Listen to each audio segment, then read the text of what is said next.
ಬೆಳಿಗ್ಗೆ ಅದೇ ತರಾತುರಿ. ತಿಂಡಿಗಾಗಿ ಕಾಯ್ತಾ ಇರುವ ಹಲವಾರು ಹಸಿದ ಬಾಯಿಗಳಿಗೆ ಆಹಾರ ಒದಗಿಸೋದು.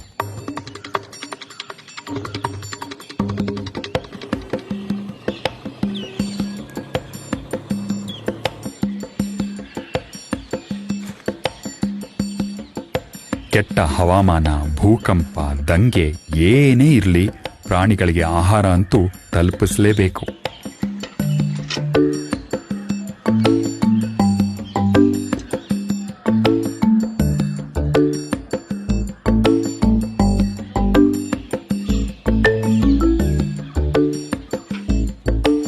ಆಹಾರ ಹೆಚ್ಚಾಗಿರೋ ಕಡೆ ಆಹ್ವಾನವಿಲ್ಲದ ಅತಿಥಿಗಳು ಅದೆಲ್ಲಿಂದಲೋ ಪ್ರತ್ಯಕ್ಷ ಆಗ್ಬಿಡುತ್ತವೆ.